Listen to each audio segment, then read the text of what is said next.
Hari ini saya akan bahas tentang live by faith, hidup dengan iman. Nah teman-teman, mungkin gitu ya, banyak orang yang bilang bahwa setiap hari ketika kita hidup, kita tuh selalu pasti diperhadapkan dengan setiap masalah-masalah.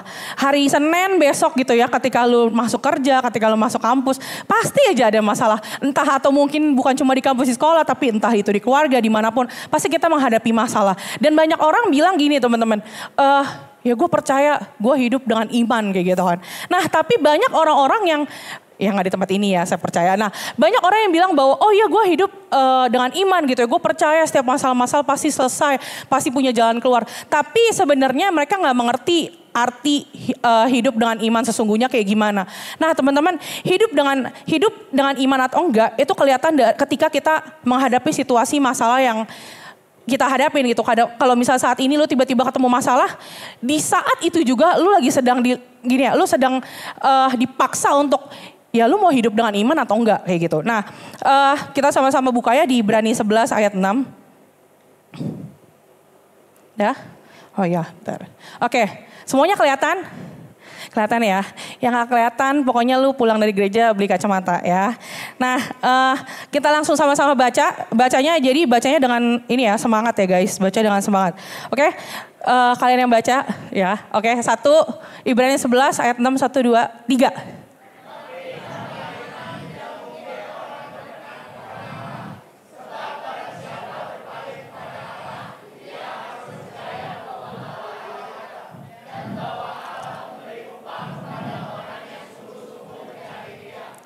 Ya, amin. Nah, tadi dibilang bahwa tetapi tanpa iman tidak mungkin orang berkenan kepada Allah. Sebab barang siapa berpaling kepada Allah, ia harus percaya bahwa Allah ada dan bahwa Allah memberi upah kepada orang-orang yang sungguh-sungguh mencari Dia. Jadi hari ini teman-teman, gue mau ingetin bahwa lu harus make sure, lu harus pastiin gitu ya. Ketika lu udah bilang kita gitu ya, ketika oh ya gue udah mengalami perjumpaan sama Tuhan nih secara pribadi, di event manapun kah, entah itu di HMC kah, atau mungkin di sebuah KKR kah, atau mungkin di persekutuan doa sekolah lu lah gitu ya. Pokoknya setiap pertemuan yang lu ngalamin Tuhan dan lu bilang gini, oh ya gue ngerasain Tuhan loh.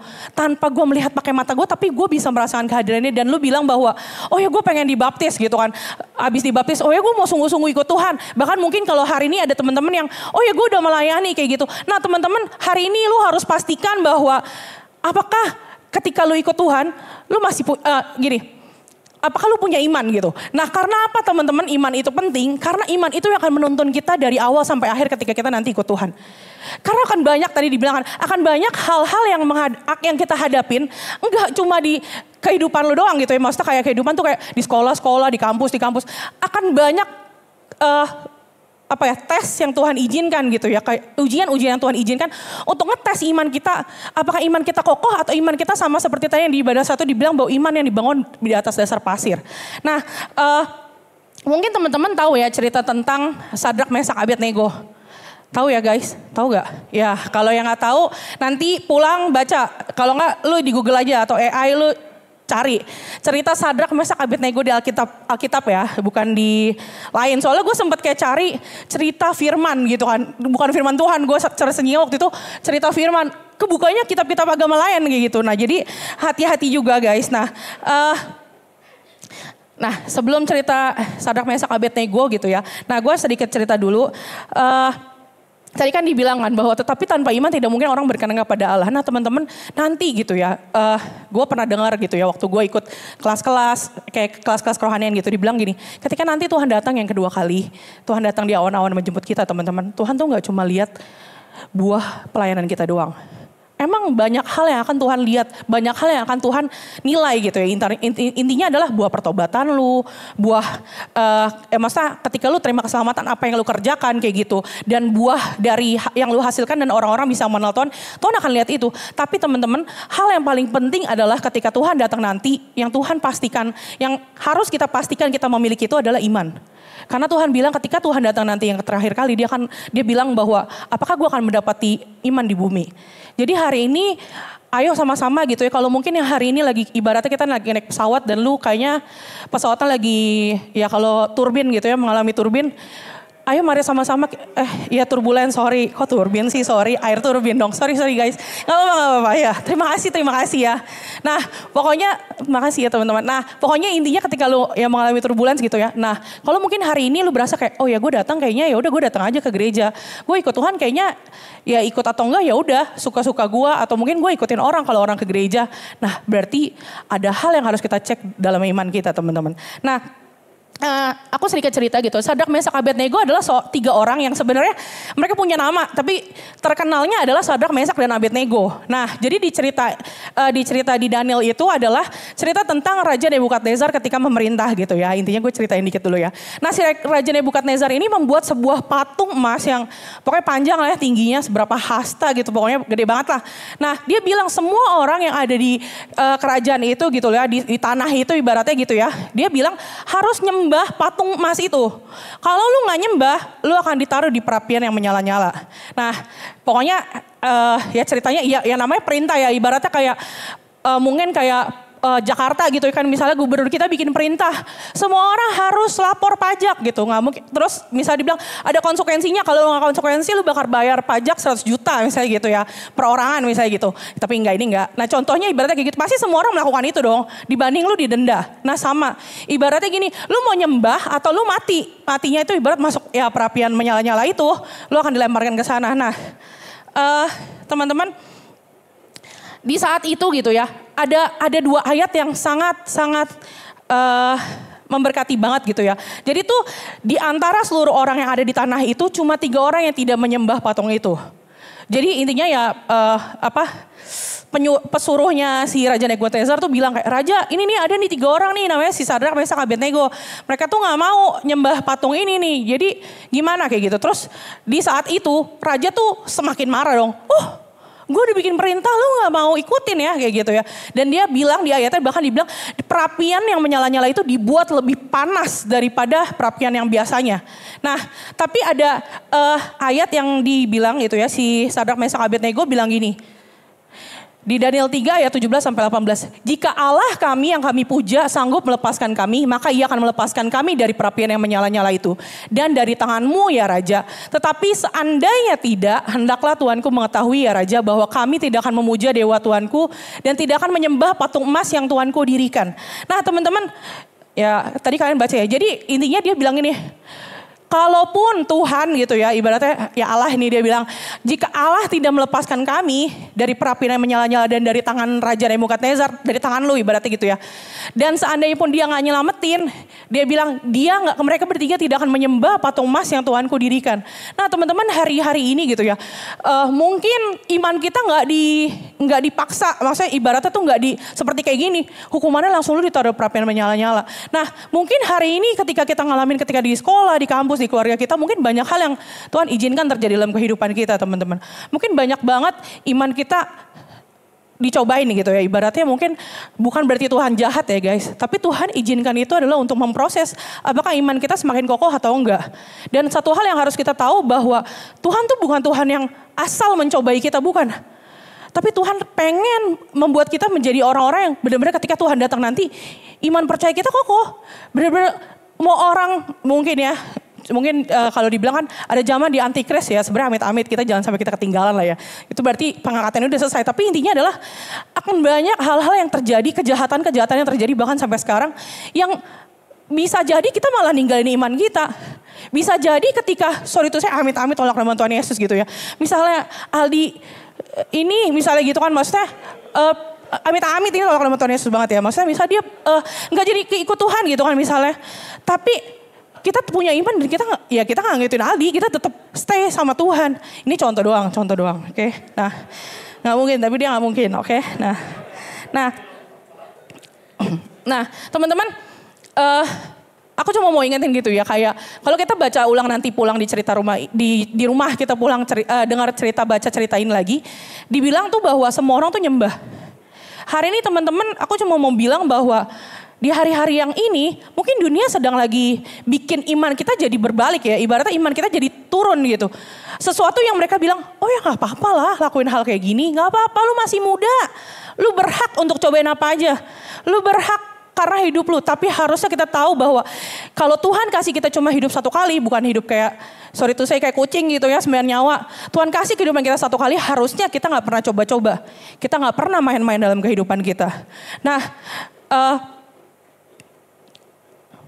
oke. Nah, jadi ada sebuah cerita gitu ya. Jadi ceritanya tuh, ini cerita gue sama cerita adik gue gitu. Nah jadi pada saat dulu waktu kita sekolah gitu ya, ya beberapa tahun lalu lah. Nah jadi intinya tuh pada saat gue lulus gitu ya, mungkin cewek ini Om David ingat kali ya. Nah jadi tuh intinya pada saat gue lulus SMA kan, semua orang yang SMA ataupun SMK pasti mau kuliah dong ya kan. Zaman dulu tuh kuliah gak seheboh sekarang, kalau orang-orang udah daftar dari awal gitu. Nah dari zaman gue tuh kayak, ya sebenarnya ada yang pendaftaran batch berapa, lu semakin lu daftar lebih cepet, lebih murah ya kan. Ya tahun-tahun sekarang mungkin juga kayak gitu ya daftar kuliah. Tapi intinya adalah pada saat itu tuh intinya keluarga nyokap gue gitu ya, keuangan nyokap gue tuh lagi gak, pokoknya intinya kerjaan nyokap gue tuh nggak kerjaan yang musiman, yang nggak setiap bulan tuh dapat income kayak gitu. Nah jadi pada saat gue lulus tuh gue inget banget gitu ya, gue tuh udah ditambah gue tidak, karena dulu masih SMA tuh gue masih kayak, oh ya gue nggak tahu mau kuliah apa ya. Kayaknya teman-teman gue pada rame lagi ikut kuliah perhotelan gitu kan, waktu itu dulu lagi rame-ramenya. Oh yaudah, emak gue nanya, mau kuliah apa Cie? Kayak kuliah hotel deh Mi. Terus habis itu, mau kuliah apa Cie? Kuliah psikolog deh Mi. Kayak gitu-gitu, pokoknya gue juga masih di masa-masa yang gue mau lulus SMA tuh gue labil banget. Maksudnya labil tuh dalam arti gak tahu lo mau kuliah apa kayak gitu. Dan di titik itu pun gue merasa kayak, ya Tuhan ini nyokap gue juga gak ada duit nih, gimana gue mau kuliah gitu ya. Nah terus gue inget banget ketika lulus SMA kan kita punya waktu 3 bulan ya guys ya, libur kayak lumayan panjang gitu lah pokoknya, gue inget banget. Nah selain gue kayak pas liburan SMA menuju kuliah itu kan pasti orang-orang udah pada daftar dong, daftar kuliah. Nah di situ tuh gue enggak, gue masih kayak ya udah kalau malam pergi sama teman-teman SMA gue, terus habis itu besoknya ya udah di rumah bantuin kungkung gue gitu kan. Habis itu bantuin nyokap kalau ada kerjaan, kalau enggak ya udah biasa-biasa aja gitu, kayak ya udah menjalani hidup seperti anak lulus pada umumnya, masuk bangun siang dan lain hal. Nah tapi gue tetap di situ, gue melayani. Dan yang di highlight adalah pada saat gue SMA tuh gue baru lagi sungguh-sungguhnya ikut Tuhan. SMA 2 atau SMA 3 lah gue baru bener-bener kayak tahu kayak, oh Tuhan tuh kayak gini ya gitu. Jadi selama gue SMP, SD gue tahu Tuhan Yesus, gue tahu gue ke gereja gitu. Tapi gue gak pernah mengalami yang tadi dibilang kayak perjumpaan secara pribadi, itu gue gak pernah. Jadi pada saat SMA 2 gue baru bener-bener kayak, oh Tuhan tuh kayak gini gitu. Nah habis itu gitu ya, masih dong berlanjut kehidupan gue. Intinya ya nyokap gue belum ada duit kayak gitu. Sampai di akhir yang kayaknya gue lupa sih, masuk kuliah kan sekarang September ya. Ya pokoknya bulan Juni atau Mei gitu. Gue inget banget gitu. Jadi ceritanya ada gue, ada Henry dulu, ada Om David Cuendi, Om David sama Cuendi tuh pokoknya kita lagi mau survei retret, pokoknya terus tiba-tiba pokoknya Om David lagi di mobil tiba-tiba ngomong pokoknya, kayaknya mau daftar kuliah apa? Gak ada angin, gak ada apa gitu kan. Yaudah Om ambilin ya, itulah pokoknya kalau mau daftar kuliah lah, pokoknya satu map formulir itulah ya kuliah gitu. Dia bilang, yaudah Om ambilin ya buat Caca sama Henry gitu ya. Terus habis itu kita kayak, gak usah Om, gak usah, kita gak mau, udah kita mau kerja aja. Gue langsung kayak, udah bingung mau ngomong apa lagi kan, lu bayangin gembala lu udah suruh, Om ambilin ya, Om ambilin. Bayangin dia kayak suruh dia ke kampus terus mau ambil itu gitu. Dan kayaknya oh ya waktu itu lagi nganter cewek di berangkat kerja, pokoknya kita habis survei, kemana lah lupa gue juga ya. Nah terus intinya adalah, di situ tuh gue kayak mikir kayak, aduh Tuhan, lu maunya tuh gue kuliah atau enggak gitu. Nah makanya gue pada saat itu ya gue bener-bener lagi kayak pas lagi on fire lah guys ya. Intinya kayak doa pagi jam 5 gue datang hari Senin gitu kan. Abis itu Rabu rumah doa gue datang lagi libur kan, mumpung lagi libur. Jadi yang libur-libur nih saya mah yuk lebih mendekatkan diri ke Tuhan. Enggak ya udah pokoknya intinya gue inget banget gitu, gue di situ baru lagi kayak, aduh Tuhan berani gue kuliah apa enggak nih? Gue sampai ngomong sama gue ya, kayak, udah Mi kalau misalnya emang nggak kuliah nggak apa-apa kok, kerja ya nggak apa-apa kayak gitu. Terus dulu tuh dari zaman, gue lupa sih, pokoknya zaman gue lagi SMA tuh kayaknya udah mulai yang namanya Grab atau Gojek lah gitu. Terus dengan entengnya mulut gue yang ngomong kayak, nanti Cici nge-Grab aja, Mici kan jago naik motor kayak gitu. Gue kayak, biasa ya bocah ya. Maksudnya gue berpikir kayak gitu, tapi di situ gue juga kayak mikir, Tuhan please gue bener-bener pengen kuliah. Tapi kalau misalnya emang Tuhan gak mau gue kuliah juga gak apa-apa sih. Jadi kayak gue masih, ya udah gak apa-apa gitu. Karena menurut gue itu bukan sesuatu yang, ya kayak gue berasa ya udah kuliah aja gitu. Nah tapi gue ingat banget gitu ya, pada saat semakin deket gitu ya, pas lagi udah liburan Januari, Februari, Maret tuh, gue ingat banget Maret, teman-teman gue pada chat gue kayak, Cal lu daftar kuliah di mana gitu kan, gue semakin kayak terhimit kan, kayak aduh semua orang ini daftar kuliah nih, cuma gue doang yang belum kayak gitu kan. Bahkan pas gue ketemu Jesse gitu ya, pas Jesse itu kayak dia dari jauh aja, dari Balikpapan aja daftar ke sini buat kuliah, dia udah kayak, gue kayak gila nih orang serius banget sama hidupnya, gue kayak masih Tuhan ini gimana gitu, gue mau kuliah apa, gue juga masih bingung kayak gitu. Terus gue sampai kayak Tuhan please, gue sampai inget banget gitu ya, ada orang gereja namanya Ko Andreas, dia sampai kayak bilang, kamu dulu yang nangis-nangis di rumah doa ya gitu-gitu. Pokoknya pernah bercanda-bercanda gitu lah. Jadi kayak kamu kan yang dulu kesaksian dapat, pokoknya intinya at the end puji Tuhan banget teman-teman. Benar-benar di bulan, gue lupa si Juni atau Juli, pokoknya tiba-tiba nyokap gue tuh dapat orderan. Ya adalah tiba-tiba orderan itu datang, terus ya gue sanggup bisa bayar kuliah, dan kan gue beda sama adik gue 4 tahun kan, jadi adik gue tuh bisa masuk ke sekolah yang better banget gitu, maksudnya lebih bagus lah intinya. Nah terus puji Tuhan banget gitu ya. Nah itu kesaksian yang pertama, dan yang kesaksian kedua adalah cerita tentang adik gue. Jadi pada saat adik gue mau kuliah, kejadian ini terulang lagi. Jadi gak ada duit kayak gitu-gitu. Nah terus tapi akhirnya gitu ya, saat itu Tuhan nggak izinkan ya mujizat itu terjadi. Jadi adik gue harus nunggu setahun kemudian baru dia bisa kuliah. Jadi dia harus kerja dulu, ngajar les dan lain-lain gitu, baru dia tahun depannya baru bisa kuliah. Nah teman-teman, hari ini ada 2 perbedaan cerita gitu ya. Kalau kalian lihat kayak ada satu kayak si Caca ditolong pas lagi mepet-mepet kayak gitu, ditolong gitu ya. Tapi pas cerita adiknya kuliah, adik gue kuliah gitu, Tuhan nggak lakuin. Tuhan izinkan si Shoor ya udah kerja dulu kayak gitu. Dan nah teman-teman, mungkin kita berpikir bahwa oh ya Tuhan, ketika masalah terjadi tuh kok seakan-akan lu kayak gak jawab gue ya. Padahal gue udah nangis-nangis, udah ngeraung-ngeraung, tapi gue sampai sekarang gue gak ngeliat jawaban lu. Akhirnya gue harus do something yang lain gitu. Gue harus lakukan cara yang lain, gue harus muter otak gimana caranya untuk gue tetap bisa kuliah, tapi gue kerja dulu kayak gitu. Nah teman-teman, takwa kita sebenarnya ketika apapun yang terjadi dalam kehidupan kita, entah itu masalah, entah apapun yang Tuhan izinkan, Tuhan tuh terus ada dalam kehidupan kita. In every trial, God still with us. Jadi di masa apapun sebenarnya Tuhan tuh ada bersama kita teman-teman. Tanpa kita sadarin ketika mungkin gitu ya. Mungkin gue melihat pertolongan Tuhan pada saat lagi SMA gitu. Tapi secara tanpa sadar ketika kita flashback, ketika kita lahir. Tuhan izinkan kita lahir, kita gak hidup dengan kekurangan guys. Ya kalau misal kurang lu gak ada mobil sih itu bukan kekurangan ya. Ya beda. Jadi intinya kekurangan tuh kayak makan aja susah gitu kan. Mungkin sorry tuh saya yang kalau kan ada ya di berita-berita yang bayi minum tuh bukan minum ASI, bukan minum air susu apa yang bubuk itulah pokoknya lah ya. Minumnya air beras direndam kayak gitu kan. Ada yang kayak gitu-gitu yang parah banget. Tapi kita gak, maksudnya gue bersyukur banget gitu. Gak tahu ya guys, maksudnya kalian gimana, gue gak lagi memperbandingkan. Tapi kayak di setiap kondisi tuh Tuhan ada dalam kehidupan kita. Dan Tuhan gak izinkan kita sampai istilahnya dibilang Tuhan kita tuh jatuh tergeletak. Di setiap kondisi kita mungkin gitu ya, kalau misalnya kalian pikir sekarang ya iya sih Ci, coba pikir-pikir lagi di masa dulu. Masa mungkin dimana yang mungkin lu gak punya apa-apa gitu ya, mungkin keluarga lo atau siapapun. Coba pikirin lagi. Di saat itu Tuhan tetap ada kok. Tuhan tetap menyertai lu. Kalau Tuhan gak ada, gue yakin Tuhan udah panggil lu sekarang. Bukan sekarang, yang dulu kayak gitu. Nah jadi hari ini teman-teman gue cuma mau ingetin bahwa ayo terus inget gitu ya. Kita tahu nih di setiap kondisi Tuhan ada, tapi terus inget bahwa ketika lu punya iman, terus inget bahwa 2000 tahun yang lalu Tuhan yang sama gitu ya. Dia yang bisa bangkitin orang yang mati, dia yang membuat orang yang buta jadi ngeliat, dia yang membuat perempuan yang pendarahan jadi pendarahannya berhenti. Dia juga yang sanggup membuat mujizat dalam kehidupan kita sampai saat ini teman-teman. Jadi kita harus terus ingat bahwa Tuhan sanggup. Bukan Tuhan gak sanggup, tapi Tuhan sanggup. Tapi masalahnya ada sekarang bagaimana dengan kondisi iman kita. Nah gimana sih gitu ya, kalau tadi kan kita cerita soal tentang Sadrak, Mesak, Abednego. Gimana sih cara punya iman yang sama seperti Sadrak, Mesak, dan Abednego gitu ya. Bahkan kalau di cerita sebelumnya iman seperti Daniel gitu kan. Nah yang pertama adalah gue bikin ada 2 poin teman-teman, tapi poinnya ada beranak. Jadi 1 AB, 2 AB gitu ya. Nah poin yang pertama adalah baca Alkitab dan terus berdoa. Nah jadi di Roma 10 ayat 17 dibilang gini. Jadi iman timbul dari pendengaran dan pendengaran oleh firman Kristus. Nah teman-teman, gue inget banget ketika pertemuan di Dopeng gitu ya. Ci Wendy pernah sharingin ini. Dia bilang, kenapa sih orang mesti baca Alkitab? Kenapa? Menurut kalian kenapa? Karena kita mengikut Kristus? Bukan. Yang pertama adalah karena firman itu menuntun langkah kita. Nah, tadi kan dibilang kan, iman timbul dari pendengaran oleh firman Kristus. Gimana caranya iman lu mau bertumbuh? Gimana caranya lu mau punya iman yang kokoh kalau lu gak pernah baca Alkitab? Kalau lu gak pernah baca manual book lu.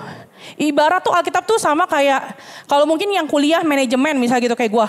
Buku besarnya manajemen adalah Kotler misalnya gitu kan, misalnya ibaratnya. Nah sama, buku besarnya umat Kristen kita gitu mengikut Kristus itu adalah Alkitab. Nah teman-teman, bentar.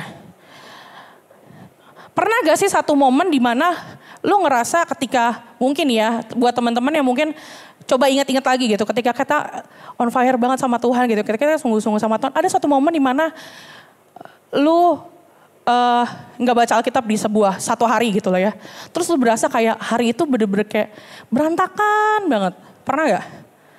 Gue yakin pasti pernah ya. Dan gue pernah merasakan itu juga. Kayak bener-bener kayak, ini karena gue gak baca Alkitab, nih karena gue gak doa kayak gini nih. Jadi hancur semua hari ini kayak gitu ibaratnya. Nah teman-teman, mungkin hari ini kita berasa kayak, oh biasa aja. Gak apa-apa seminggu, cuma hari Minggu aja kita ke gereja udah cukup kayak gitu kan. Ternyata teman-teman, hari demi hari iman kita sedang lagi merosot. Dan gini ya, iblis tuh gak narik kita langsung kayak, ibaratnya ya inilah ya, misalnya siapa lah ya di sini ya, ya Sika gitu kan, Sika nih nggak baca Alkitab, oh ya udah, iblis langsung, ayo Sika, iman lu langsung hilang, enggak, tapi perlahan demi perlahan, yang iblis bilang bahwa dia nggak, iblis itu kalau kalian tahu ya ada tiga, iblis itu mencuri, membunuh, membinasakan. Mungkin hari ini lu nggak baca Alkitab, tapi hari demi hari dia lagi curi hati lu. Dia lagi curi iman lu. Dia lagi curi mata lu. Kalau hari ini lu gak pakai mata lu untuk benar-benar sungguh-sungguh hidup dalam kebenaran. Iblis lagi curi mata lu. Jadi iman itu gak bisa langsung kayak hari itu gak baca Alkitab, hari itu langsung imannya hilang. Mungkin kalian gak berasa gitu. Tapi lambat laun hari demi hari kalian akan rasakan itu teman-teman. Dan kenapa sih gitu ya? Kenapa sih harus baca Alkitab teman-teman? Gini ya. Itu tuh ya kalian tahu ya cerita Alkitab itu cerita ya di masa di mana Tuhan Yesus tuh melakukan banyak hal dan kita tahu bahwa dia tuh juru selamat. Teman-teman kalau lu aja gak pernah baca cerita itu, terus gimana lu percaya? Gimana bisa nanti Tuhan datang kedua kali lu bersiap bahwa lu siap ketika masalah-masalah datang, iman lu kuat? Gak akan bisa. Dan yang pertama tadi ya, maksudnya kenapa sih kita harus baca kitab? Karena firman Tuhan menuntun langkah kita. Yang kedua adalah kita gak terombang-ambing dengan pengajaran sesat atau yang dari luar Tuhan. Ada di Efesus 4 ayat 14-15 dibilang gini. Sehingga kita bukan lagi anak-anak yang diombang-ambingkan oleh rupa-rupa angin pengajaran, oleh permainan palsu manusia dalam kelicikan mereka yang menyesatkan. Tetapi dengan teguh berpegang kepada kebenaran di dalam kasih kita, bertumbuh di dalam segala hal ke arah Dia Kristus yang adalah kepala. Hari ini teman-teman banyak banget gak? Ya bukan banyak banget sih, dari dulu juga banyak. Sekte ini apa gitu kan, pokoknya apa Eden, gue ingat ya pokoknya dulu waktu zaman gue kuliah. Banyak banget sekte-sekte yang aneh-aneh gitu, kayak istilahnya nabi-nabi palsu banyak banget teman-teman. Tapi hari ini ketika kita baca Alkitab kita, sebenarnya kita sedang lagi menguatkan iman kita untuk apa? Untuk ketika kita menghadapi penyesatan-penyesatan itu, kita nggak salah tindakan teman-teman. Oh iya, kita lagi ada apa sekte Eden bla bla bla gitu, terus oh ya gue ikut nih, ini kayak bagus nih. Ada sekte ini gue ikut nih kayak gitu. Enggak teman-teman, tapi kita harus ngerti ketika kita baca Alkitab, kita akan mengerti hal-hal mana yang harus kita ambil, keputusan-keputusan apa yang harus kita ambil, dan hal apa ke depan yang harus kita tuju teman-teman. Jadi ayo mari sama-sama kita belajar untuk terus baca Alkitab. Dan teman-teman ada satu tokoh Alkitab yang sangat bagus banget, yang hari ini gue juga bakal bahas, yaitu Abraham. Teman-teman tahu ya Abraham, bapak segala bangsa. Ya kalau mungkin dulu agama hafalinnya itu. Nah ada di Roma 4 ayat 18-24 dibilang gini. Sebab sekalipun tidak ada dasar untuk berharap, namun Abraham berharap juga dan percaya bahwa ia akan menjadi bapa banyak bangsa menurut yang telah difirmankan, demikianlah banyaknya nanti keturunanmu. Imannya tidak menjadi lemah walaupun ia mengetahui bahwa tubuhnya sudah mati karena usianya telah kira-kira 100 tahun dan bahwa rahim Sarah telah tertutup. Tetapi terhadap janji Allah ia apa nih? Ia tidak bimbang karena ketidakpercayaan, malah ia diperkuat dalam imannya dan ia memuliakan Allah. Serta berkeyakinan penuh bahwa Allah berkuasa untuk melaksanakan apa yang telah ia janjikan. Itulah sebabnya hal itu diperhitungkan kepadanya sebagai kebenaran. Dan kata-kata ini yaitu hal itu diperhitungkan kepadanya tidak ditulis untuk Abraham saja. Coba baca bareng-bareng nih ya guys ya. 1, 2, 3. Tetapi ditulis untuk kita, sebab kepada kita pun Allah memperhitungkannya karena kita percaya kepada Dia yang telah membangkitkan Yesus Tuhan kita di antara orang mati. Jadi hari ini teman-teman dibilang bahwa ini tidak ditulis untuk Abraham saja, tetapi ditulis untuk kita. Sebab kepada kita pun Allah memperhitungkannya karena kita percaya kepada Dia yang telah membangkitkan Yesus Tuhan kita dari antara orang mati. Teman-teman, Abraham itu dijanjikan, ya gue belajar agama dulu. Gue ingat banget gitu dibilang bahwa hafalannya waktu umur berapa sih Abraham tuh dijanjiin anak? Umur dia 75 tahun. Jadi Tuhan 25 tahun, pas dia 75 tahun Tuhan bilang ini, Abraham lu punya anak ya, nanti lu bakal punya anak pokoknya. Dan abis itu Abraham nunggu, oh iya oke Tuhan, oke gitu kan. Sampai kalau kalian baca ceritanya Sarah tuh gak percaya, Sarah gak yakin. Mungkin dia mikir juga kali ya, gila ya gue udah umur 75 tahun terus gue punya anak, gimana ceritanya kayak gitu ya ibaratnya.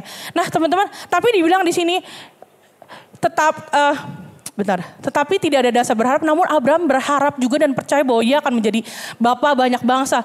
Dia gini ya Tuhan, gue satu anak aja gak ada, terus lu bilang gue bakal jadi bapa banyak bangsa. Kan bercanda Tuhan kan kayaknya, bercanda. Tapi enggak, Abraham yakin. Sama seperti orang-orang yang di Alkitab dibilang bahwa Henok, kalau kalian tahu cerita Henok itu dia nggak diketemukan loh. Tubuhnya tuh nggak diketemukan ketika dia mati. Jadi dia tuh terangkat ke surga langsung. Nuh, orang-orang yang di Alkitab yang hidup dengan penuh iman, mereka tuh benar-benar hidup dengan sungguh-sungguh kayak gini, ibaratnya kayak Abraham salah satunya. Teman-teman, mungkin hari ini kita berpikir bahwa, oh ya Tuhan hari ini, ya gue nggak tahu, gue SMA mau masuk kuliah juga duit nggak ada. Mungkin apa lagi? Gue mau nikah, biayanya nggak ada gitu kan. Atau mungkin gue nggak yakin sama pacar gue nih, dia benar-benar sis atau he is the one buat gue kayak gitu kan. Atau mungkin banyak hal yang hari-hari ini kita lagi bingungin teman-teman. Banyak hal yang mungkin hari ini kita khawatirin. Tapi hari ini ketika Tuhan bilang janji ini teman-teman, bukan janji ya cuma jadi bapak banyak bangsa, tapi Tuhan janji bahwa Tuhan akan memegang hidup kita. Hidup dan matinya kita itu dipegang di tangan Tuhan. Itu Tuhan benar-benar serius loh teman-teman. Tuhan tuh gak pernah ngomong hal-hal yang, hal-hal yang bullshit doang. Ketika Tuhan berjanji Tuhan akan jaga kita, Dia akan jaga kita sungguh-sungguh. Jadi masalahnya sekarang, lu percaya atau enggak? Kalau lu percaya, lu pasti akan lakukan yang terbaik. Nah, poin yang kedua tentang doa. Nah, mungkin ada teman kita yang bakal kesaksian, kita boleh berikan tepuk tangan dulu nih teman-teman yang akan kesaksian mana? Boleh maju? Oh iya dia belum maju ya. Oke. Ya, silakan Ria.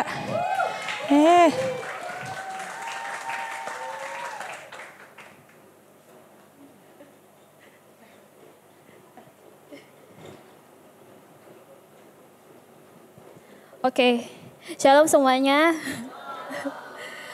Bagi yang belum tahu saya, perkenalkan saya Ria. Saya adiknya Ferry dan Dina. Saya plus cicinya Feren dan Bintang. Sebenarnya thank you ya Cicaca untuk kesempatan hari ini. Jujur sih saya kaget banget sih Cicaca minta saya kesaksian hari ini. Kan mungkin ada yang tahu kalau saya tuh orangnya pemalu dan introvert ya. Oke. Saya di sini mau cerita kebaikan Tuhan dalam kehidupan keluarga saya, terutama papa. Jadi papa mama itu dulu nikah beda agama. Papa Buddha, mama Kristen. Tapi papa kasih kebebasan ke anak-anaknya. Tapi Tuhan baik sih.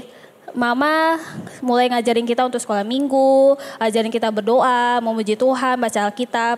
Puji Tuhannya kita setiap minggu selalu ke gereja. Tapi singkat cerita waktu itu di sekolah minggu saya sama cici saya sama adik saya tuh ngelihat kok teman-teman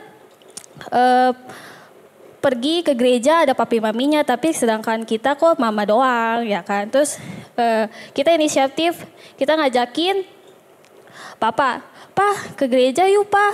Tapi papa jawab kalian aja ke gereja.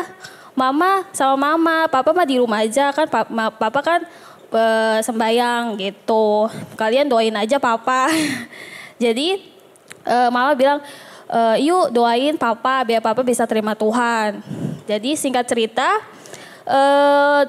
mungkin di sini ada yang kenal koko saya namanya Ferry. Dulu dia tuh sering banget ikut drama di Natalan. Jadi setiap Koko tampil, papa selalu ikut ke gereja. Itu kita juga udah senang banget sih, karena papa ke gereja cuma lihat Koko untuk drama. Di situ kita senang dan kita semangat, kita ayo doain papa. Gitu. Terus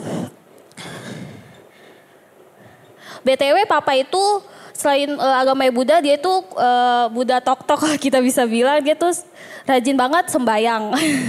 Dia itu perokok yang kuat dan suka minum-minuman alkohol. Dia sering mabok, kalau pulang mabok itu, pulang habis mabok dia marah-marah. Semua dimarahin, kita semua takut kan. Tapi kita terus berdoa terus biar papa bisa berubah. Di 2020 kan ada COVID.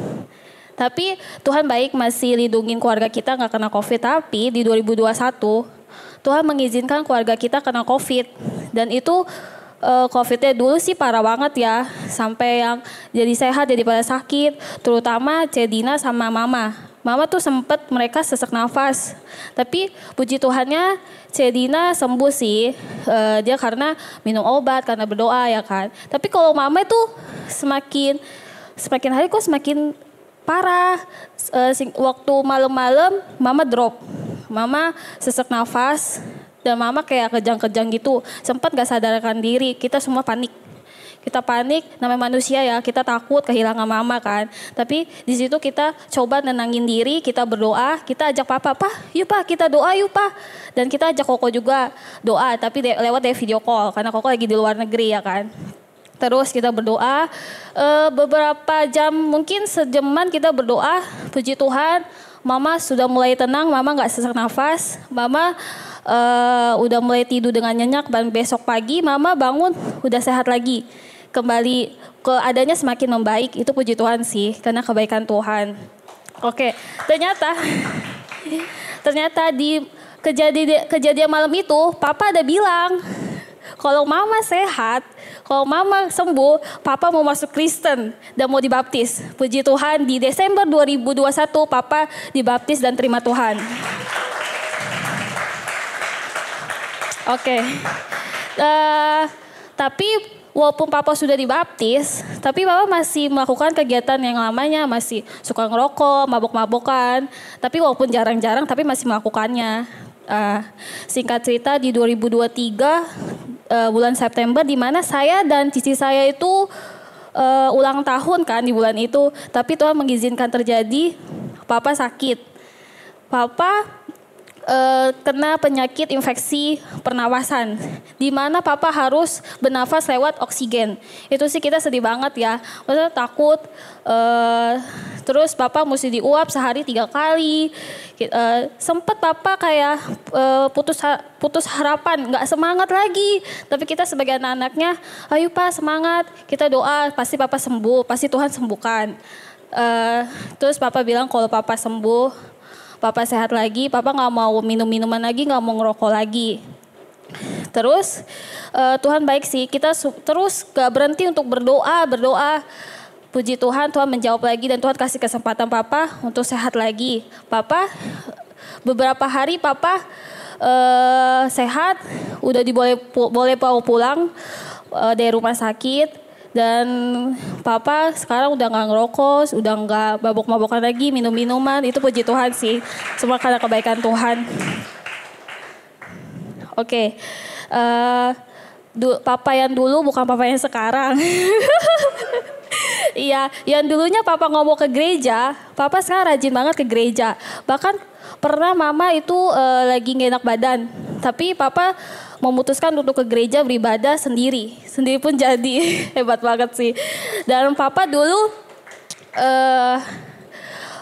kalau bisa itu apapun yang Papa lakukan, Papa sungguh-sungguh dan Papa berdoa. Kalau kita kalau pergi kemana-mana, kalau mau pergi kerja kemana-mana, kita selalu pamitan. Papa selalu bilang, iya hati-hati, jangan lupa doa ya, Tuhan Yesus memberkati. Selalu seperti itu, gak pernah lupa dia ngomong kata-kata itu. Puji Tuhan sih. Yuk aku mau ngajakin kalian semua, kita sebagai anak-anak Tuhan, kita harus tetap terus berdoa. Walaupun proses saya dan keluarga saya mungkin 20 tahun menunggu Papa untuk terima Tuhan. Tapi Tuhan menjawab sih. Gitu. Jadi jangan lupa kita terus berdoa. Apapun yang kita doakan tidak akan pernah sia-sia. Tuhan pasti jawab. Tuhan itu Tuhan yang pendengar. Tuhan pasti jawab dengan waktunya yang terbaik. Dengan penutup di Ibrani 11 ayat 1 saya akan bacain ya. Iman adalah dasar dari segala sesuatu yang kita lihat. Yang kita harapkan dan bukti dari segala sesuatu yang kita tidak pernah lihat. Oke, thank you. God bless you.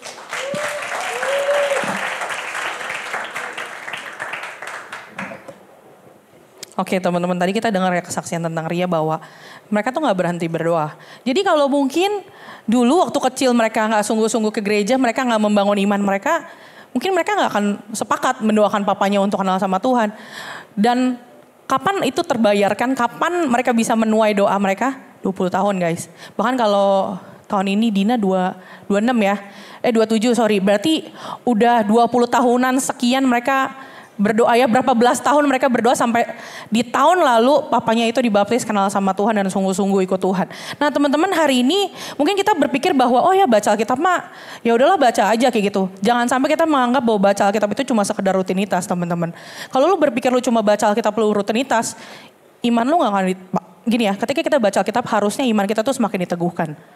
Ketika coba nih ya, pernah gak sih lu baca Alkitab terus lu kayak baca Alkitab tuh kayak ayatnya nge-pop up gitu. Oke.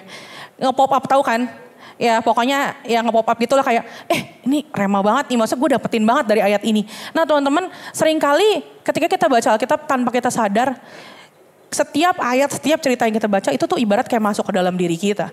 Masuk ke dalam hati kita tanpa kita sadarin. Mungkin hari ini kita berasa baca Alkitab ya udah biasa aja lah.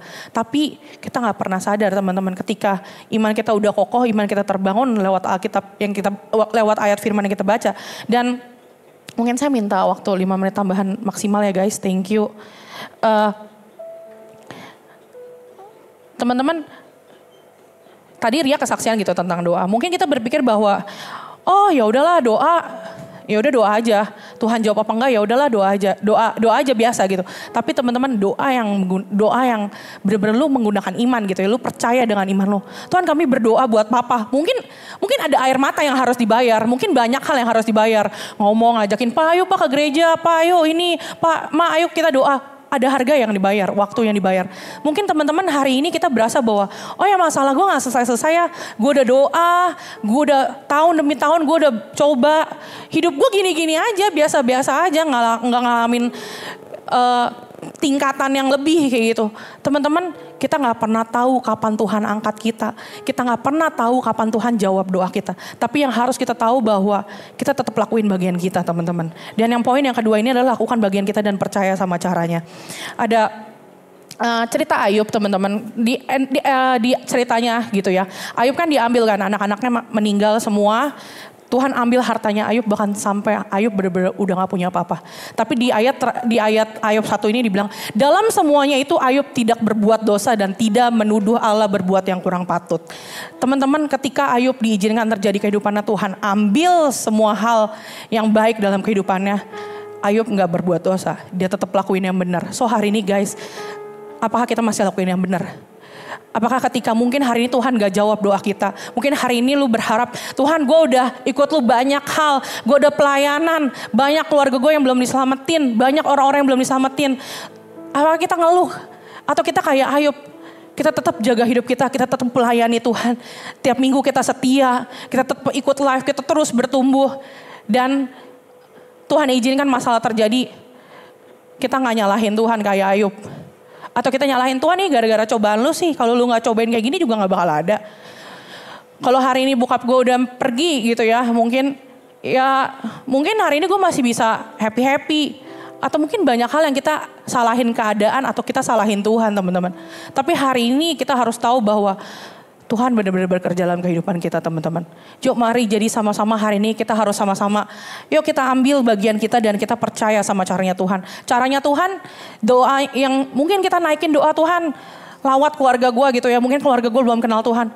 Mungkin caranya nggak seperti yang kita mau teman-teman. Mungkin kita dapat kerjaan atau mungkin mukjizat yang kita pikir kita bakal dapetin itu ternyata mukjizatnya nggak kayak gitu caranya.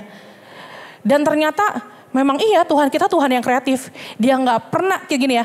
Kita nggak akan pernah bisa menyelami pekerjaan Tuhan. Kadang tadi dibilang Dina sama Ria. Mereka pikir papanya akan langsung kenal Tuhan. Sungguh-sungguh ketika mamanya sakit. Papanya bilang kan, oh gue bernazar. Ya pokoknya kalau ini gue ke gereja. Tapi enggak, dia tetap meninggalkan. Tetap yang ngerokok gitu kan. Minum-minuman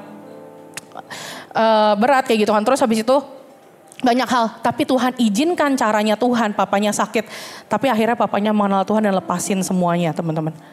Kadang tuh kita gak bisa menyelami pikiran Tuhan. Kadang otak kita yang segede bapau ini gak akan pernah bisa nyelamin apa yang menjadi pekerjaan Tuhan. Jadi hari ini yuk mari sama-sama kita lakuin 2 poin ini teman-teman. Baca Alkitab dan berdoa. Dan yang kedua adalah lakuin bagian kita dan tetap percaya sama caranya Tuhan.